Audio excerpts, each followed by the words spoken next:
Hello everyone and welcome back. Very recently I read a comment saying that meal planning doesn't save time and that it's a myth. And since today I decided to do some meal prepping, I thought why not share my thoughts on the same. But before we even begin, let's appreciate the beauty of a well fermented batter.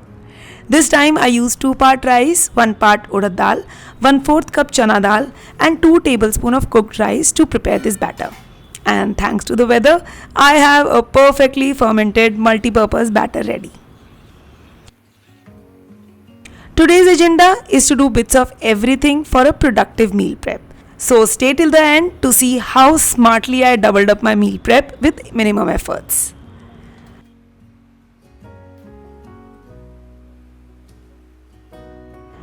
Next, I had to churn ghee today.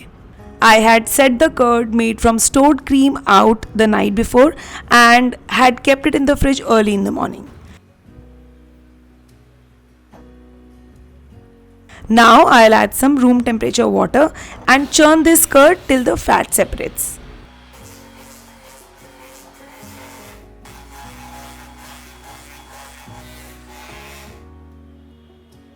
Once done, I'll extract it and put it on the stove to boil till I get the golden ghee.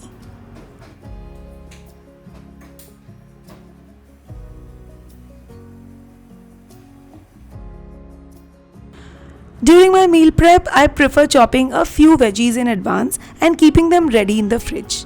I had bought some bhindi, so after washing it, I'll let it dry for some time before starting to chop. Similarly, I had bought a corn from the market. It is the season for fresh corn and I enjoy corn in multiple ways. Also because I had found this amazing tool on Amazon that helps remove the kernels so effortlessly from the cob.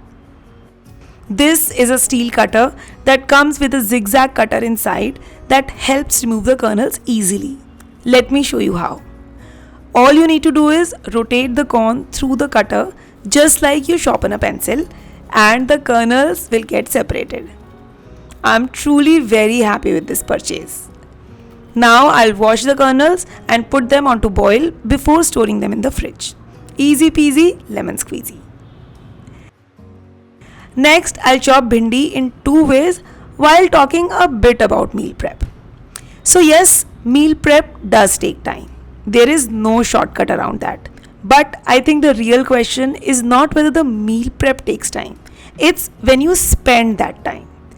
So for me, smart meal prep is all about doing some of that work beforehand when I have the time, so that my actual cooking time becomes shorter, easier and much less chaotic. And that's exactly my mantra for today's video. Not how to spend hours meal prepping, but how to do little things that can work doable duty and make your cooking time more efficient. And among all the benefits, for me, these 3 tops the chart. First, I know what I'm cooking. This saves me time because I don't have to figure things out during the actual cooking time. Like I'm cutting bhindi in 2 ways to make kurkuri masala bhindi and besan bhindi. I'll accompany them with different dals and this means 2 meals for the week are sorted. The same prep reduces my preparation time and my meal plan gets made simultaneously. Second benefit is when I start cooking, half my prep is already done. I don't have to spend time cutting bhindi then. It's already done and waiting for me in the fridge, which means my actual cooking time is reduced. Once some of the prep is already done, the resistance to cooking at home is gone. Sometimes we don't avoid cooking because cooking itself takes too long. We avoid it because there are too many little tasks standing between us and the finished meal. When those tasks are already done, starting becomes much easier. So in a nutshell, for me, smart meal prepping not only saves time during the actual cooking process, but it also makes cooking at home so much easier. It's a complete win-win. Next step in meal prepping is soaking some dal. First, the chana dal, which I'll use for making multiple things today. Like I said, multiple dishes with the same effort. Also, every week I soak one of the bigger legumes like rajma or chole, depending on what I have planned to make that week, in a slightly larger portion so I can use it in at least 2 dishes. So this week it's rajma chawal and Mexican bean rice. Next, I'm boiling some soya chunks. Following the same pattern, one batch will go into two dishes. And this time I'll be making soya tikkis, which I'll prepare later in the video, and some vegetable soya tikka pulao for lunch today.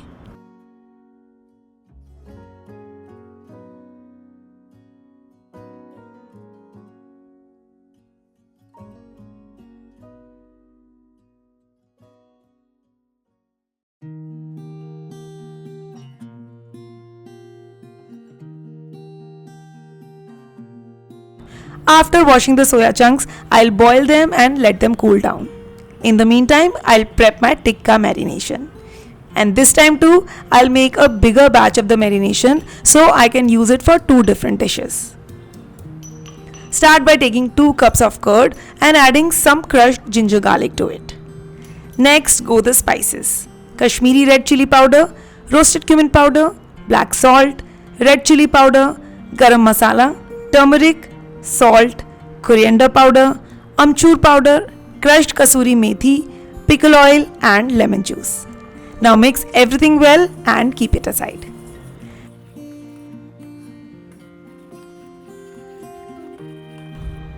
The soya chunks has cooled down, so I'll wash it and squeeze out all the excess water.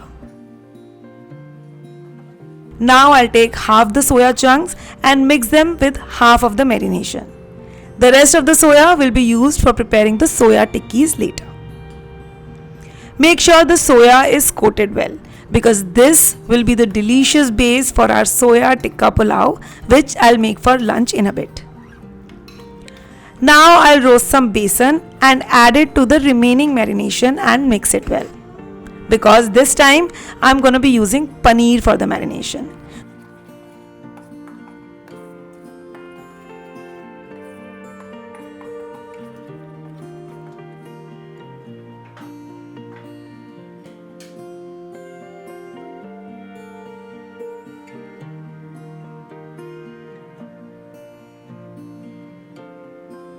So I'll cut the paneer in small cubes and coat it well into this marination and keep it aside for making some paneer tikka later. So this is how, with just a little extra preparation, a single prep can double up into 2 recipes, making the actual cooking much easier. Chopping, boiling, soaking and marination is done. But since I had some little more time left, I decided to do some roasting too before jumping into making lunch. Starting with roasting sevaiyan. Monsoons are here, so roasting certain food supplies also helps keep them dry, improve their shelf life and keeps bugs away. I roast everything in the air fryer at around 180 to 190 degrees for 3 to 4 minutes in 2 batches.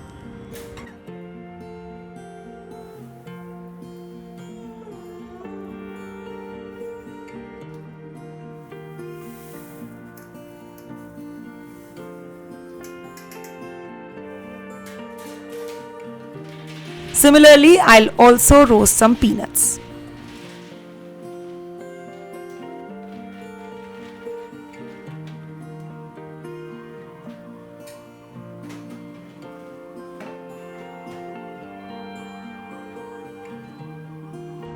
While the peanuts are roasting and cooling down, I'll also refill my pantry. While saving time is just one aspect of meal prep, the other benefit is that my pantry gets utilized much more efficiently with minimum to zero wastage. So it's not just about saving time, it can also help save money.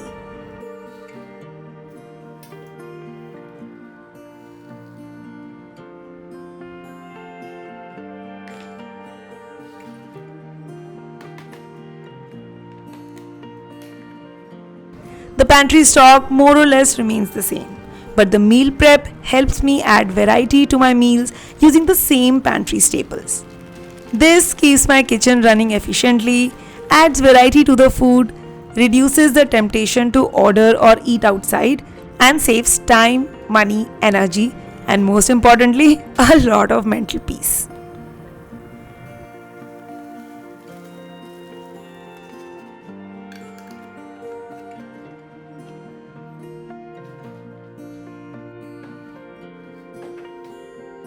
If you are liking it here so far, so I would request you to pause the video and subscribe to the channel and write some good comments in the comment section, as this really motivates me to create good videos for you.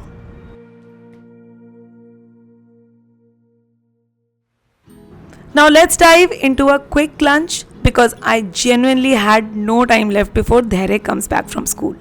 So I'll start by chopping some coriander, green onion and the corn that we had just boiled into a coarse paste. See, the pre-boiled corn saved me the cooking time for this prep.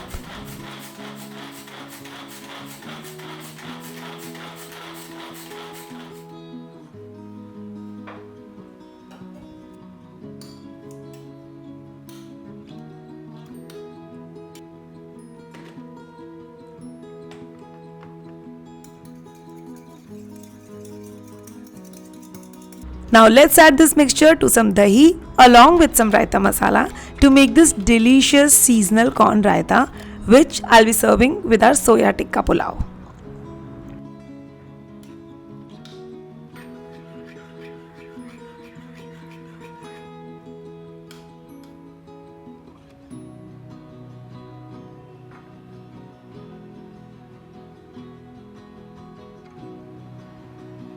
Now to make the pulao, I'll take half the portion of soaked chana dal. It's not soft and mushy but not too hard either, which gives a perfect crunch to our pulao. Now in the chopper again, I'll chop 2 tomatoes and keep them ready.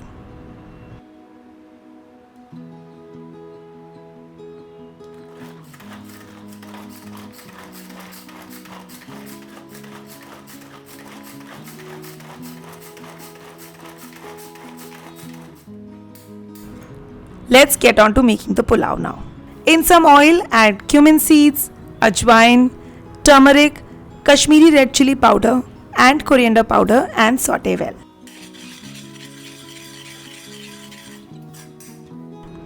Now add the tomato puree and cook it well for 5 minutes.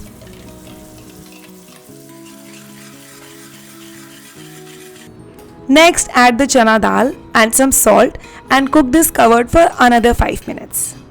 The idea is not to make the dal mushy but to allow it to absorb some flavor from the gravy. That's because we want to retain the crunch of this partially cooked dal, as it tastes really amazing.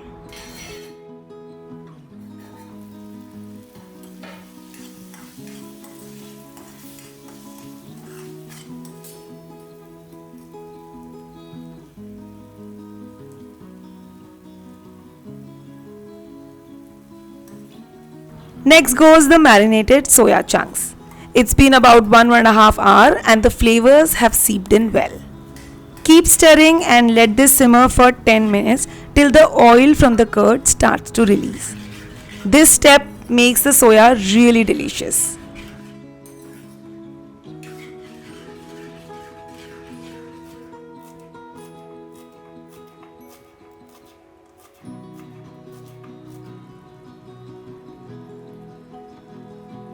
I personally like to retain some of the gravy before adding in the prepared rice, which by the way is the yesterday's meal prep.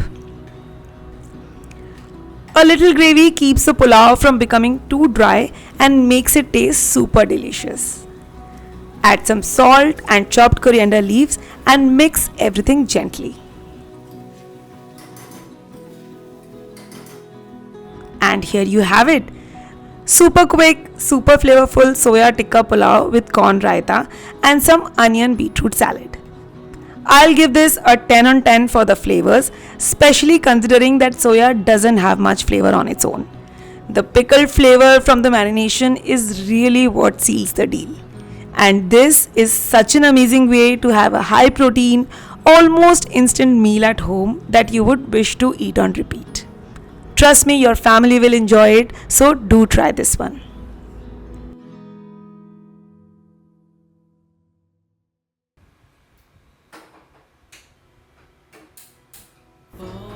After lunch and resting a bit, I decided to finish the pending meal prep. And that is where we get into some actual food prep. On the prep list is one spice. I was running out of roasted jeera powder, so decided to make that. Sometimes I make garam masala, sometimes raita masala or idli podi depending on what is running out. Having this mini list of must-do preps helps me finish multiple small tasks in one go.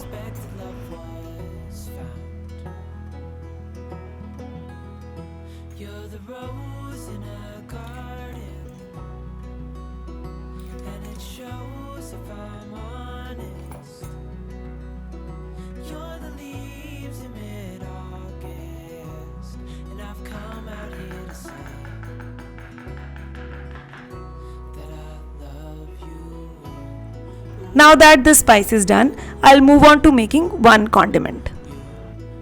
Today I'll make green chutney. Here I'll collect some coriander and mint leaves. Then in the mixing jar, I'll add 2 green chilies, half a ginger, mint and coriander leaves, roasted peanuts, cumin seeds, black salt, table salt, roasted chickpeas, curd and some water, and grind everything into a thin paste.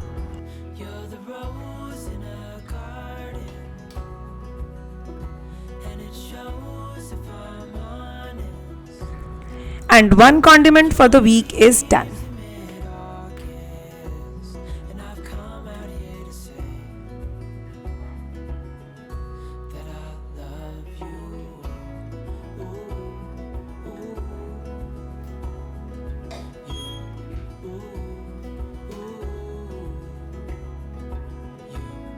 Now let's work on our soya tikkis.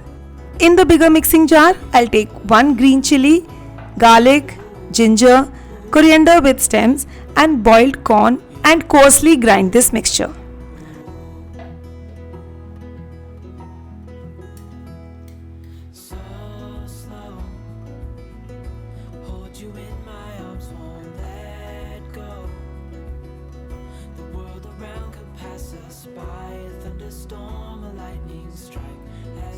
Now into this, I'll add the rest of the soya chunks and remaining chana dal and grind again.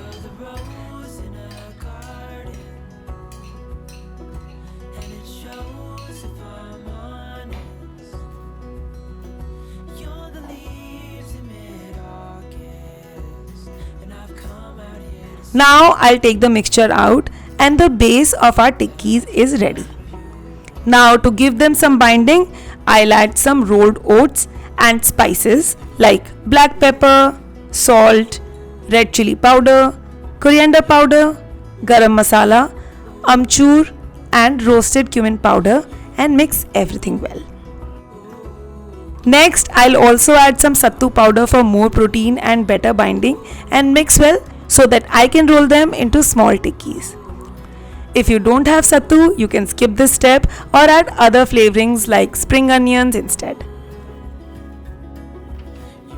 These small cutlets or tikkis are a one-time batch that can be used either for chole tikki or high protein soya tikki wraps because both of them turns out amazing. I had already shared the recipe in my previous video that I'll link in the description below.